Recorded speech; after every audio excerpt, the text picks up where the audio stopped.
Ladies and gentlemen, boys and girls, how are we doing today? I would love to welcome to you guys to the next episode 2 of The Alpha, where we talk about the hottest topics in pop culture and sports. Today, I got a multitude of topics for you when it pertains to both fields, but I'm not going to sit here and give you a breakdown of it. We're just going to hop straight into the first topic. So the first topic we are going to be talking about today is the press conference that did occur on Monday with the Cowboys introducing their next head coach and their 10th head coach, and Brian Schottenheimer. And there was a lot of questionable topics that, let's just get to the point. The interview and the press conference from Jerry Jones and Stephen Jones' point of view was terrible. It was depressing. You can see that, number one, Jerry Jones hears the things that people are saying about the Cowboys behind the scenes. And you can understand that Stephen Jones hears all the talk. So there were a multitude, and I mean a multitude, of quotes when it comes to the actual press conference itself. And I'm going to read the ones that I found and the ones I want to talk about. The first one we're going to go to, and they're all by Ed Werner. Shout out to Ed Werner. He is one of the beat writers for the Cowboys. He has been for multiple years. Stephen Jones said, "We're not naive. I know our fans aren't going to believe, and there's going to be pressure until we get the job done," Stephen Jones said. "Our goal is to win a Super Bowl. I've never seen a man more driven than Jerry." This quote itself is false. Jerry Jones is not worried about winning a Super Bowl. Jerry Jones is worried about printing money and making the Cowboys the biggest popular franchise it is today. It never has been about winning a Super Bowl. That isn't Jerry Jones' number one objective. Jerry Jones is more worried about being narcissistic.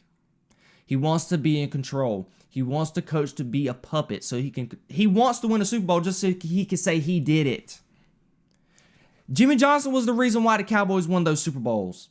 It wasn't because of Jerry Jones. And Jerry Jones knows that. That's the reason why he kicked Jimmy Johnson out of the door when Troy Aikman and the Big Three were only 26, 27 years old. That, my friend, is false. The next quote we got is from Coach Brian Schottenheimer on Dak Prescott. He's going to play elite level football. He's going to lead us to championships. We got the right guy. We're going to win. We're going to win a championship. Did Dak Prescott have arguably the best year of his career under the leadership of Brian Schottenheimer at offensive coordinator? Absolutely. Dak Prescott was in the MVP conversation last season, finishing second in the voting or third in the voting. I cannot quite remember. I don't expect the offense to change that much under Brian Schottenheimer. He did say an interesting quote, and I don't think I have it pulled up here, that he said he believes emotions, pre-snap, a lot of, manipulating the defense that Mike McCarthy wasn't very good at. Mike McCarthy was very still, wasn't a lot of motion. There wasn't really no wide receiver motion, halfback motion. Everything was pretty stale, pretty stagnant, and that was my argument with the Cowboys offense all the past 3 years that Mike McCarthy, or 2 years that Mike McCarthy took over play calling from Kellon Moore. I was like, our offense is stale. All we do, we run drag routes, we run stick routes, we run slants. That's all. That is our route tree. And the number one priority, I believe, for the Cowboys should be, we need to prioritize the running game. We need to get to more play action. This is what Brian Schottenheimer's bread and butter was when he was in Seattle. And it's going to be interesting to see how exactly he handles that going into the season. Another quote, Jerry Jones says, "This is the best way for us to get to the playoffs and win it." I disagree with that.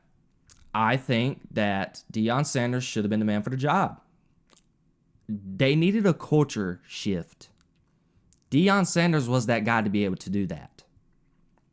Not Brian Schottenheimer. There's been a lot of people that's been on the air trying to defend Brian Schottenheimer. I think people like Ron Rivera, you had Drew Brees, a couple of people who's had Brian Schottenheimer in the past, and people who's had ties with his father back when he was the head coach for the Kansas City Chiefs. If you're telling me right now that Brian Schottenheimer is a better option for you to ultimately win the Super Bowl than Deion Sanders, you're wrong. Do you want more continuity with the offense, giving Dak a better, not wanting to change the offense up for Dak, and him being in the third year, he's already had like 3 different offensive coordinators already. I want to say this is his third or fourth. He's about to have his third or fourth one. And you want to say you want the continuity. Dak's already. A lot of people say it's easier to change a defensive scheme than an offensive scheme. I've seen a couple head coaches already say that. I think Bill Belichick said that on the Pat McAfee show last week, if I'm not mistaken. Don't quote me on that. Jerry Jones says this hire is not one of comfort. not proof that he's no longer willing to assume risk. Quite the opposite. He said hiring Bryce Schottenheimer as the next Cowboys head coach is a big risk, as you can take, because he has no head coaching experience. That's not a big risk, Jerry. Do you know what a risk would have been? Hiring Deion Sanders, making a culture change, changing the offense, changing the way the players go about and play on Sundays, Mondays, and Thursdays. That is what the Dallas Cowboys has struggled with. They think they're privileged to wear the star. They think just because they put on that helmet and put on that uniform that they think they've already won 5 Super Bowls. That's not the case. You haven't been to a Super Bowl or NFC Championship game in 29 years. I wasn't even thought about. My mom and dad were in college. They were in their 20s. It has been a long time since the Dallas Cowboys won a Super Bowl. Brian Schottenheimer was a comfortable hire. You don't have to change, like I said a while ago, you don't have to change the offense. You can bring continuity. It's not a big risk, Jerry. Nothing screams risk about hiring Brian Schottenheimer. You know what a risk would have been? Moving off from Dak Prescott. Moving off from Mike McCarthy, getting a whole new voice in there. Breaking up everything. Keeping CeeDee Lamb. Potentially maybe move off Michael Parsons, which I don't believe you should do that. Hiring Brian Schottenheimer is not a risk by any means necessary. And we got a couple quotes here. Specifically said from Jerry Jones, I get my proverbial blank kicked over needing people in my comfort zone. If you don't think I can operate outside my comfort zone, you're so wrong. It's unbelievable. If you really knew my score sheet, you would see that I've taken more risk in the last 5 years than the rest of my life put together. This is a big risk as you can take. He has no head coaching experience. He definitely hasn't taken a risk in the last 5 years because you've never found any players outside of free agency. What's the biggest free agent you ever signed, Jerry, in the last 5 years? The two players I can really say that you really traded on was Brandon Cooks and Stephon Gilmore, but you didn't even bring Gilmore back after 1 year. Knowing when Gilmore, we never got the potential to see Deron Bland, Trayvon Diggs, and Stephon Gilmore, the big three at cornerback. We probably only saw it 1 or 2 games. You never came and got wide receiver help for CeeDee Lamb. You never signed the big running back. You didn't want to give Derrick Henry $8 million when you complained and said you were over the cap. Look at what the Philadelphia Eagles have been doing. They're in the second Super Bowl in a span of 3 years. They go out and sign Saquon. They get back C.J. Gardner-Johnson after getting rid of him 2 years ago. You draft 2 phenomenal cornerbacks in Cooper DeJean and Quinyon Mitchell. You go out and sign a linebacker in Zach Bond, who many people didn't even hear about. You go sign some offensive linemen. You go get A.J. Brown in a trade a couple years ago. The Eagles and Howie Roseman and Jeffrey Lurie just kept adding and adding, taking risks, and you see it and it's paid off. When the front office and Stephen Jones are saying, it's not a good, sustainable way to do business. Yes, it is. Yes, it is. That's the problem with the Cowboys. They're too complacent. They think they're smart and they run it the right way in their eyes. They don't take risks. They haven't made a big free agency splash. Ever. The last big free agency splash they probably did was Terrell Owens. Probably. And before that, Deion. Outside of that, what big free agent have they ever signed? The last big trade that the Cowboys have made was Amari Cooper. Back in 2018 when we really couldn't do anything offensively. Stephen Jones had the nerve to air quote saying that we're in this rut. We're in this phase of not winning. Stephen, it's been 30 years. You can't air quote the term we're in a funk or we're in a rut. We are. Your franchise is not successful. You haven't been to an NFC Championship game in 29 years.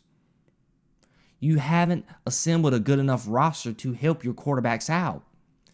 Dak Prescott had his best team in 2016, his rookie season.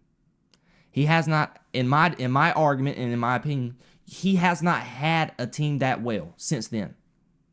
Maybe the team 2 years ago, maybe the team last year. The things that Dak Prescott needs, because Dak Prescott is not a great quarterback. He doesn't throw the ball well. He cannot run anymore because of the injuries he's had to his ankle and now his hamstring. I think he's got a great IQ. I think he sees the field decently. And then he's not a good quarterback in the big moments. He is a deer in headlights. This press conference was a joke. It showed you that Jerry Jones hears the noise, but he does not care. He's going to continue to do what he wants to do because he thinks he's doing it the right way. He's the owner. He calls the shots. And his son can't say nothing to him. What do you want him to say?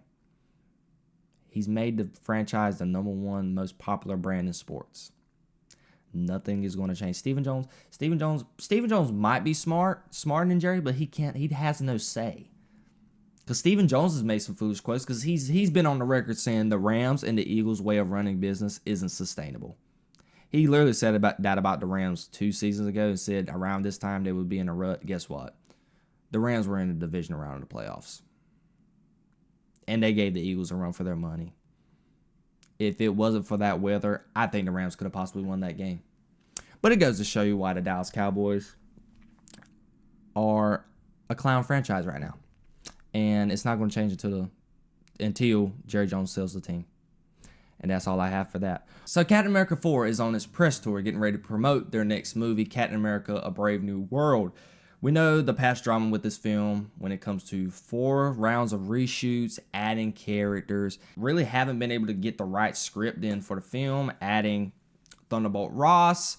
Anthony Mackie was questioned recently in a press tour, and he had some interesting comments to say. For me, Captain America represents a lot of different things, and I don't think the term, America should be one of those representations. Like, it's about a man who keeps his word, who has honor, dignity, and integrity. Someone who is trustworthy and dependable. This is kind of like an aspect of a dream coming true. When I was a kid, all of us as actors, I believe, want to get back to that day before someone told you no. When you look out your door and you see a 5-year-old kid with a stick and he's slaying dragons to save the princess in the tower, that kid really believes there are dragons out there. That stick is really a sword and he's really trying to save that princess. And then one day somebody told him, no, there are no dragons, that's not a sword, and that princess is not there. And all of his little dreams were dashed. So, as an actor, I feel like our job is to get back to the day where we see that dragon and we slay that dragon to save that princess. And that's kind of what this movie was for me. Respectfully, Anthony Mackie, you have to understand the spot that Marvel has put you in. And this is going to be my whole argument in the next 2 topics we're going to talk about. Politics and superhero films just need to not associate with each other. Is it hard to do that in a Captain... Before you kill me, is it hard to do that in a Captain America film? Absolutely. The character was created in the midst of World War II. So obviously, did they use real political events to form the Captain America character? Yes. But to say that Captain America does not represent America, why did you think Stan Lee created the name Captain America? And there's a lot of crazy people on the internet, on Twitter, who has literally been saying things like, y'all acting so weird about these comments as if Steve Rogers didn't blank over the U.S. government every chance he got. And my argument to that is, dummies. Captain America stands for what America actually should represent. Things that Anthony Mackie did say. Captain America should stand for trustworthy, integrity, and honor. That is what Captain America believes America is. Captain America wasn't attached to the U.S. government. That's the whole point of the character.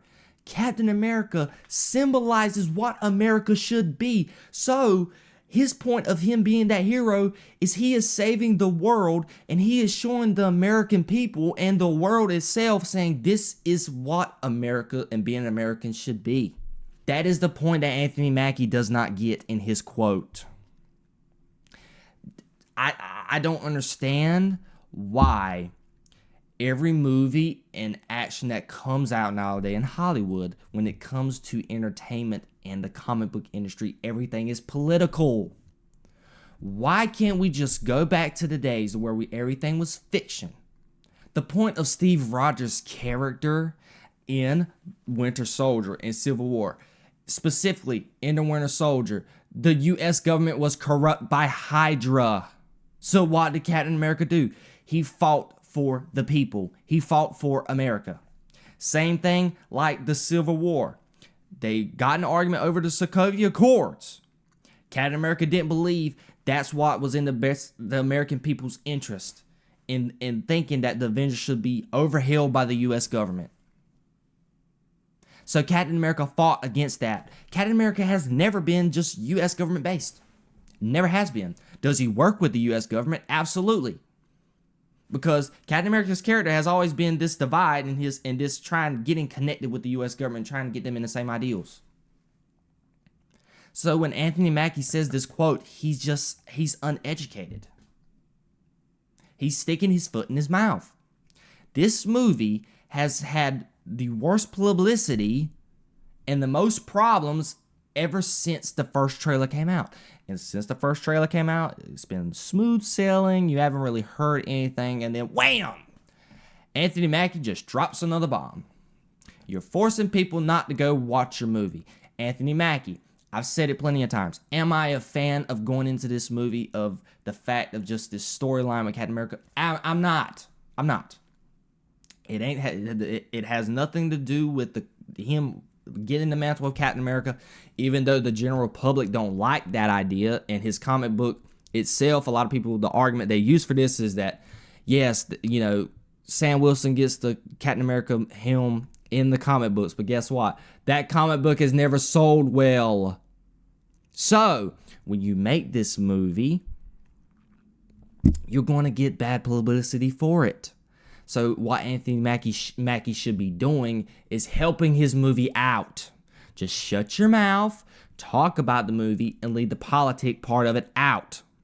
We don't want to hear nothing about the skin color referred to the character. What is the battle in the movie? What's the movie about? What's the cool things you're going to be doing as Captain America? What are you going to be doing up against the Red Hulk? That's what we want to hear, Anthony Mackie. Yes, did you make a great point about Hollywood getting back to where the fictional part of about the little kid thinking that the stick is the sword and he's trying to slay the dragon. That is good. That is what you're contradicting yourself a little bit there. That is the point. It shouldn't be about what representation are you putting into the film. It should be about just telling that story and it being fiction and feel like you're accomplishing something and being a hero. That's what I want in a superhero film. That has been my argument about the entertainment industry the whole time. Everybody's trying to check some boxes around here. I got to have this type of person in here. We got to have this type of storyline in here. We got to have this type of political content in here. That is bad for business. It should never have politics in a film. In a superhero film specifically. I have been against it for years. I'm sick and tired of it. I don't want to watch a movie where there's identity politics and politics in general in it. And this is what this film is suffering from. The film had a $350 million budget reportedly. They're tracking to do 80 to 90 million in the box office first week. It's the same as Ant-Man and the Wasp. That did not do well in the box office. So Anthony Mackie, you got to help your movie out. And he did come out with a statement. He said, "Let me be clear about this. I am a proud American, and taking on the shield of a hero like Cap is the honor of a lifetime. I have the utmost respect for those who serve and have served our country. Cap has universal characteristics that people all over the world can relate to." He still didn't apologize correctly.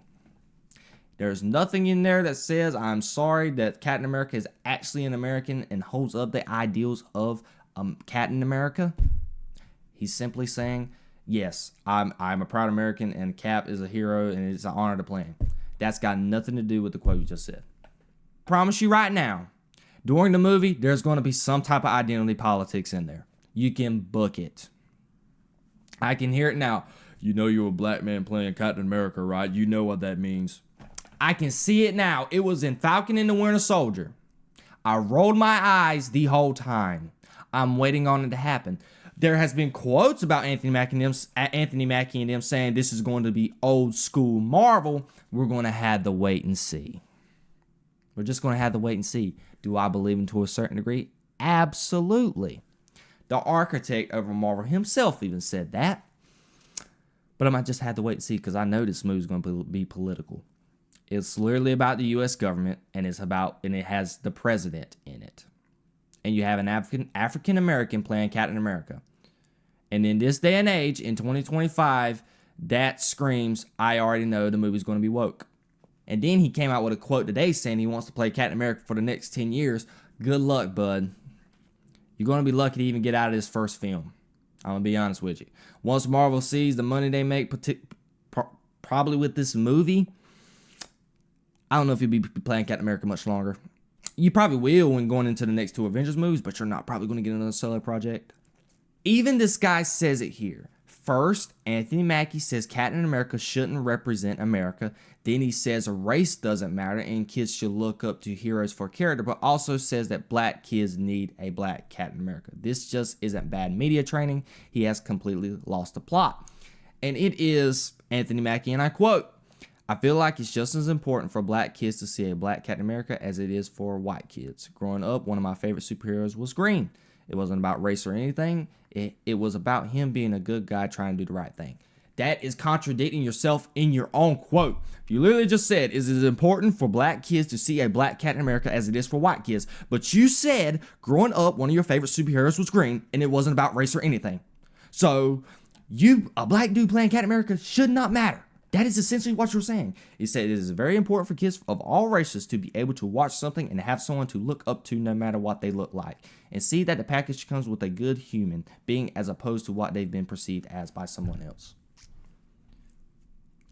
So in one quote you say what the races shouldn't matter and that they're a good guy trying to do the right thing. And in the next quote you say that is important for black kids and white kids to have a black Captain America. Do y'all see where I'm getting at here?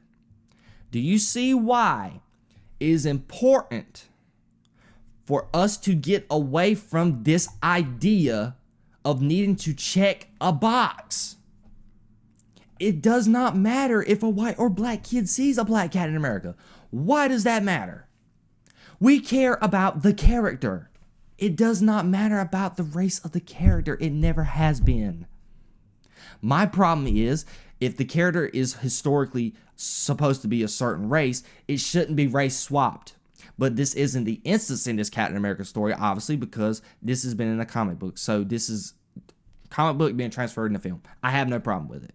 None whatsoever. It just goes to show you the people that play these characters aren't smart. They're not. They're infested with the political side in their brain and they want to transfer it into these films. Because guess what? Their ideas are part of the production in these films. And the sad part about all this is that Chris Evans actually came out and supported his comments about Captain America being un-American. That lets you know these people don't understand the characters that they truly play. They don't. Is it their job to know the character to a certain degree? Yes. Do they need to know the full character? No. I'm pretty sure Chris Evans wasn't a huge comic book fan growing up, nor was Anthony Mackie. And that is my issue when it comes to this. We need people in these projects that truly eat, sleep, breathe, and love these characters, like Henry Cavill loved playing Superman. He is the exact representation of what a superhero, an actor playing a superhero needs to be. And that is all I have to say about that. Because I could be here all day, but we're just going to keep it that short. So moving on, we have more drama in the pop culture world. The Friendly Neighborhood Spiderman did hit Disney Plus this week, and it is being somewhat well received by the audience. And there has been some drama with the voice actor for Peter Parker. And it goes to show you that what is going on with Hollywood and Disney. So, the voice actor for Peter Parker, Hudson Thames, says his biggest fear about Your Friendly Neighborhood Spider-Man was that it was going to be annoying and woke.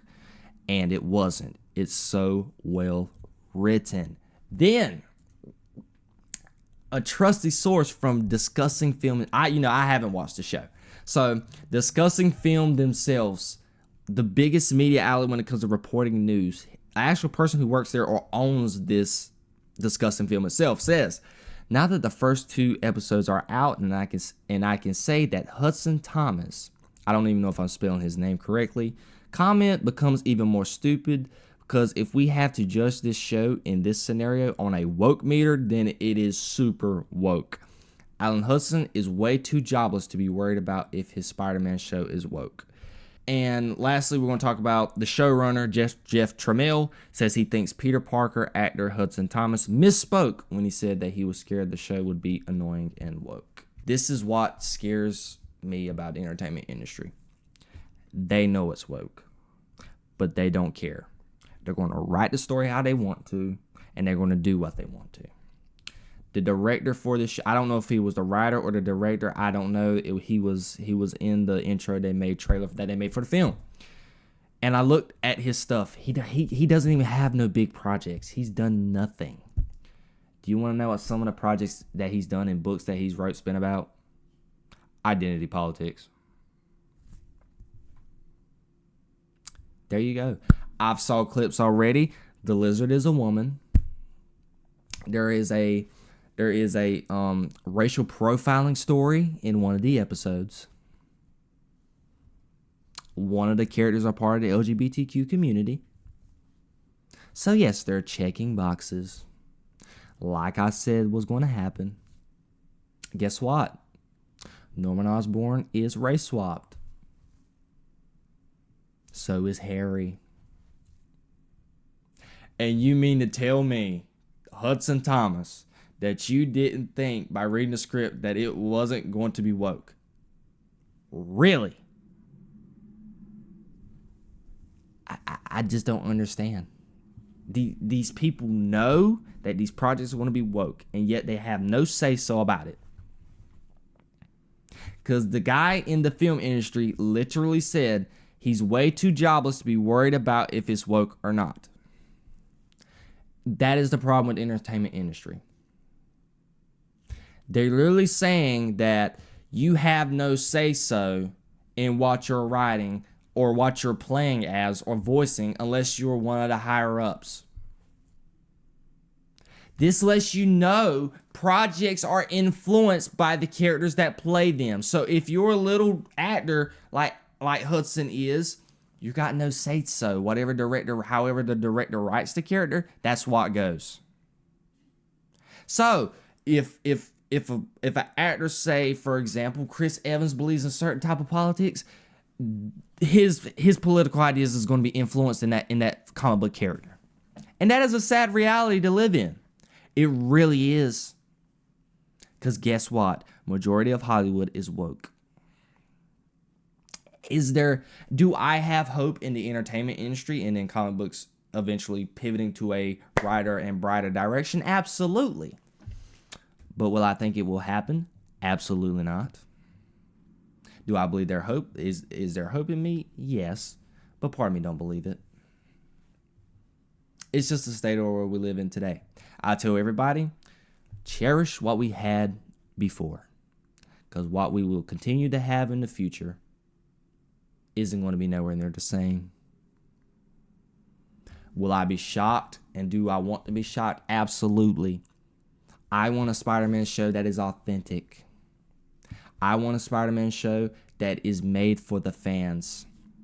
Not for people who could care less about Spider-Man and who are the minority. You make stuff for the majority. The minority of fans could care less about this Spider-Man show. You make stuff for the majority. That is what Hollywood and producers and writers for these shows just don't, and these movies and shows like Captain America and the Neighborhood Spider-Man, they don't understand. They do not get that part. We just want a true and accurate representation of the character and a good story. That is all we care about. Everything else, we do not care about. And that is my spiel, and that is all I got to say about that. Getting back into some football, Cam Newton had some very interesting words to say when he was asked the question, would he rather have kept his MVP and traded it for a Super Bowl? Let's see what he had to say about that. A former league MVP right here on the set right now in Cam. I ask you, Cam, if you could give back that league MVP for a Super Bowl championship, would you do it? No. Oh. Really? Really? Why? Because you had to ask it through this lens. That was a very journalistic viewpoint or vantage point or response, Stephen A. I'll ask you this question, and, just to pose this thought. What's more important, impact or championships? Cam Newton, respectfully, I have to disagree. Your combative statement to that was, would you rather have impact or championships? Cam Newton, do you know the impact you would have made in North Carolina if you would have won a championship with the Carolina Panthers? I am a proud native of North Carolina. I grew up a Carolina Panthers fan. I know you guys don't know that, but I was. And Cam Newton was single-handedly the reason why Carolina football at that time when he was playing was put on mainstream. He was the star. When you tune into a Carolina Panthers game at 1 o'clock Eastern time, he was the reason why. Obviously, they had a great team in 2015 with Luke Kuechly. You had Thomas Davis. You had, I don't think Julius Peppers was on that team or not. I can't remember Julius Peppers. You had Charles Johnson. You had Kurt Coleman. You had Josh Norman. You had just Jonathan Stewart. You had Kelvin Benjamin. You had all these guys, but guess what?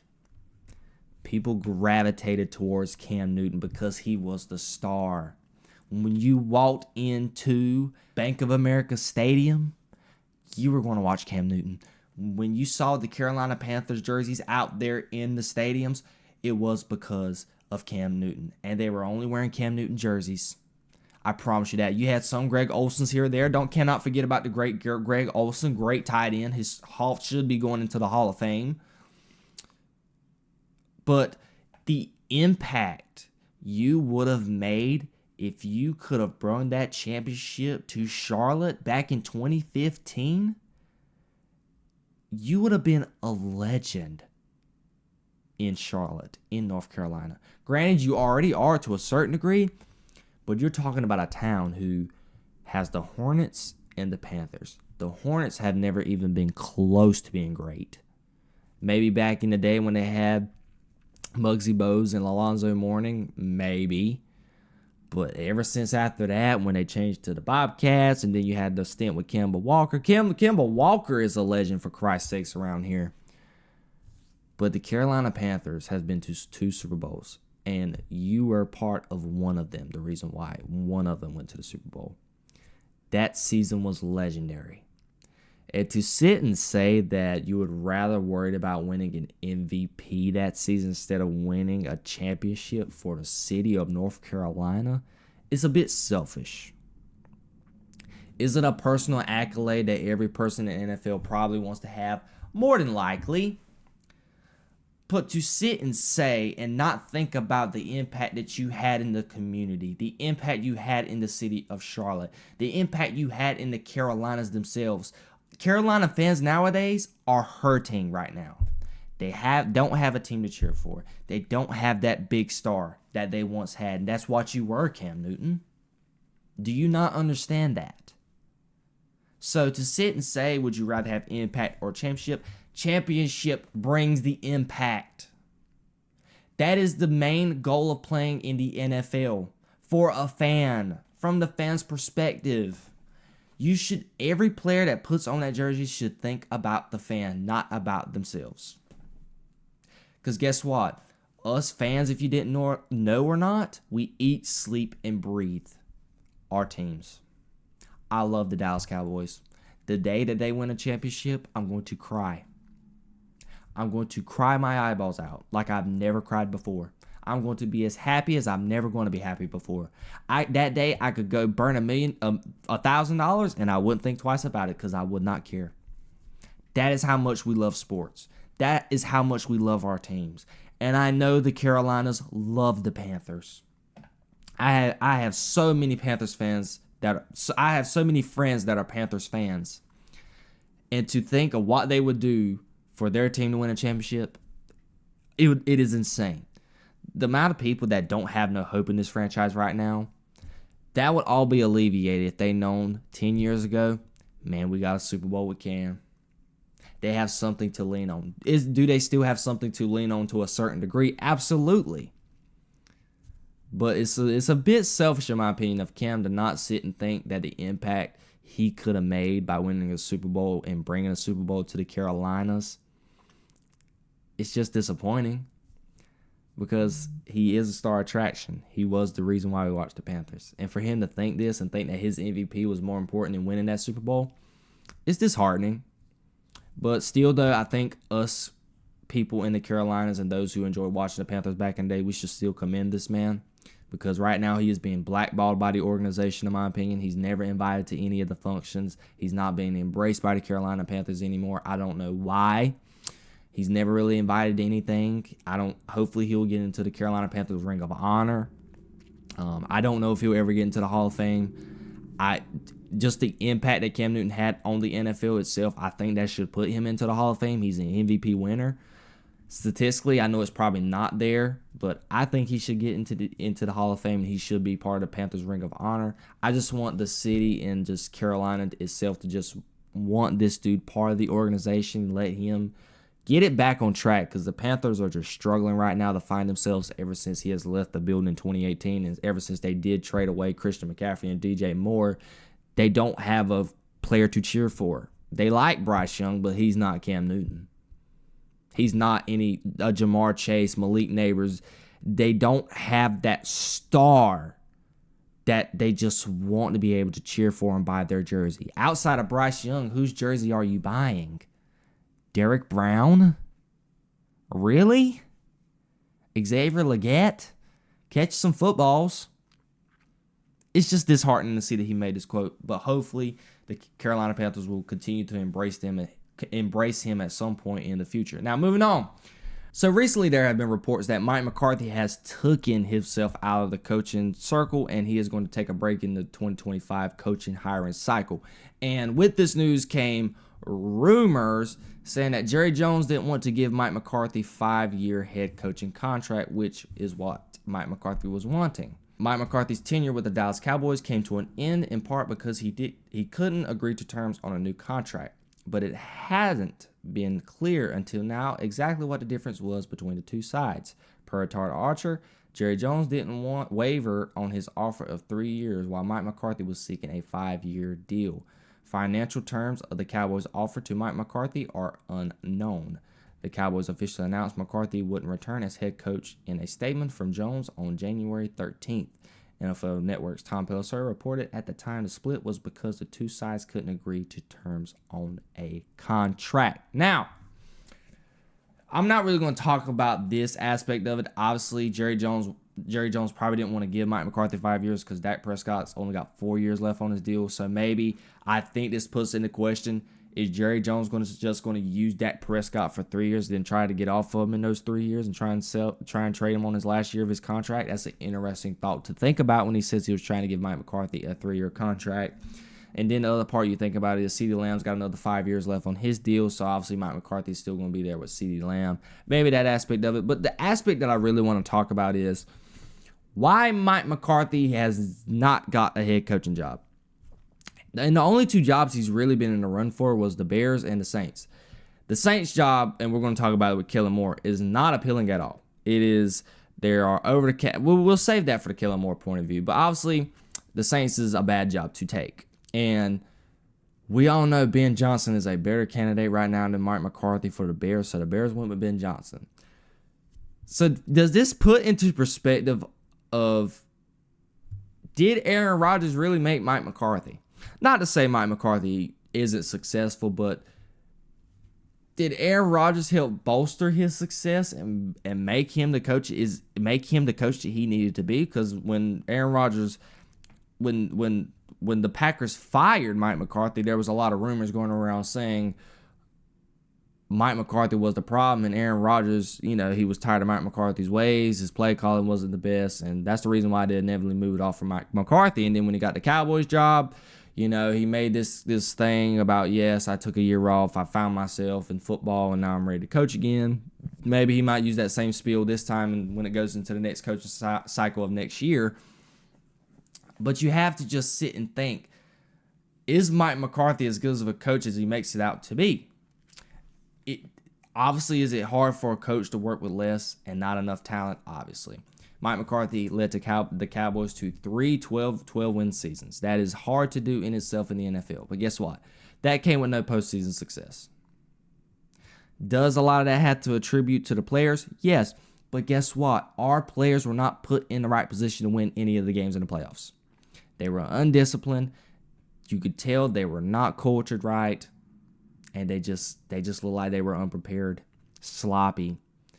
I want to say for the 5 years they were there, probably 4 out of the 5, and probably all of those years, we were high up there in penalties. That is probably something that the coaches looked at in the coaching cycle, and they didn't want Mike McCarthy. I think Mike McCarthy is a good coach. But him not to be able to get a coaching job in this cycle of hiring when there wasn't really no smash mouth candidates out there, the only really good ones you had was Mike Vrabel and really Ben Johnson. It puts it to perspective, is Mike McCarthy as good of a coach as people make him out to be? Or was he just more put on this pedestal just because he had Aaron Rodgers? Something to think about. Obviously, Dak Prescott's success the last couple of years has been a tribute to Mike McCarthy. But we really had to be honest with ourselves. Was that an anomaly? Because Dak Prescott was not having a good year this year. That could attribute to you didn't have no wide receivers, but mostly the same team was back. You just had a different running back. But you see Rico Dowdle and Tony Pollard wasn't that big of a difference. They basically had about almost the same stats this year.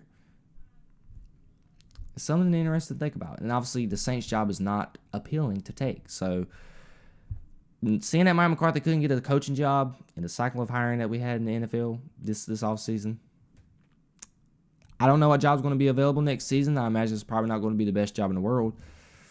But we'll see what the future stands for Mike McCarthy. And to move on to Kellon Moore himself. So, ever since Mike McCarthy pulled himself out of the head coaching circle, Kellon Moore right now is the favorite to get the Saints job. And I'm going to tell you right now, I would not want that job. There's no point in chance. The team is $100 million over the cap. An old roster. Don't have a good quarterback. That is a no for me. If I'm Kellon Moore, I'm staying with the Eagles with the possibility of possibly winning more Super Bowls. Because right now, I am not touching the New Orleans Saints. Not at all. Cam Jordan's getting old. Who else do you have on that defense? You traded away Marshawn Lattimore. I mean, you got the Davis guy. Or is it Davis? What's his name? Yeah, you have Demario Davis at linebacker. Outside of that, you got Tyrann Mathieu. He's old. On the offensive side of the ball, you got Derek Carr. You really don't want Derek Carr to be your quarterback. I know that from personal experience, seeing him play for the Oakland Raiders. Is he streaky? Yes, but he is not he's not generational when it comes to the quarterback position, and he's never going to win you a playoff game. I don't know if Derek Carr's even won a playoff game. Is he capable of possibly winning a playoff game? Probably one, but he's not going to take you to the promised land. You got Alvin Kamara. That's probably the only bright spot on offense. You got some good wide receivers, a couple guys from Ohio State and Chris Olave. You got Taysom Hill, but he's coming off an ACL injury. It's just not a good roster. The offensive line is okay, decent. It's just not a good job to take, in my opinion. You got no cap space.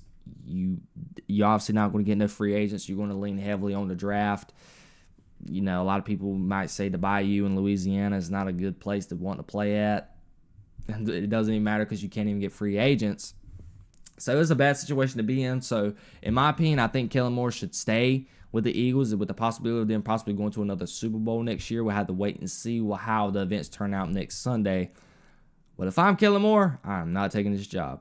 What I've seen, I think Kellon Moore was really what reportedly was saying right now. I think Kellon Moore really wanted the Dallas Cowboys coaching job, but Dallas reported that they couldn't wait that long on Kellon Moore, so they wanted to hire Brian Schottenheimer, but guess what? Nobody was wanting Brian Schottenheimer, so there wasn't no need to be even rushed to even hire him. But that's Cowboys doing Cowboys things, and they're just going to continue to do the wrong thing. But for Kellon Moore, he's the only coach left in the coaching hire, so I imagine the Saints job is probably the job he's going to take. But it'll be interesting to see if he declines this job, what is he going to do? As far as the Saints point of view, what are the Saints going to do? What is the owner going to do? It's not an appealing job. They're probably going to just have to promote the guy that they already has their intern head coach as the head coach, and I think it was the special teams coordinator. It's not an appealing job. If they can't get Kellon Moore, I'm sorry, Saints fans, it ain't going to look pretty in the next couple of years because it's a bad roster, it's an old roster, bad quarterback. In a pretty good division, too. You saw what the Panthers done this season with Bryce Young and how he eventually got better in the second half of the season. Tampa Bay and Baker Mayfield isn't going anywhere with Mike Evans. We got to wait and see if they're going to re-sign Chris Godwin. And Atlanta with Michael Penix in the future, they got a great roster. They're young. So the Saints right now, they have not been able to strike on their success they had since Drew Brees has left. They missed a key opportunity, especially in 2018 in the NFC Championship game where they got robbed, absolutely robbed. They should have won the Super Bowl that year. They honestly have. They should have. They should have beat the Patriots. They should have been the ones playing the Patriots in the Super Bowl. They got robbed. I know it's not their fault, but the Saints missed a key moment to capitalize when they had the Drew Brees and Michael Thomas tandem, and everybody else was still young. Cam Jordan was a whole lot younger. You still have Marshawn Lattimore in his prime. They missed out on a key opportunity, and I think the Saints fans and just Saints ownership, their future, they know their future's not bright, and if they cannot land Kellon Moore to get there and get that head coaching job, man, is the future not bright for the New Orleans Saints. And guys, that is going to be it. That is the end of the second episode of the Alpha. If you did enjoy this episode, be sure to hit that subscribe button and tap the notification bell to get notified when all my videos go live. Drop a like on the video to let me know you guys are enjoying the podcast, and I look forward to doing the next one with you. And I will see you guys on the next episode of the Alpha. Peace, love, and positivity always so much, guys. I love you. Peace.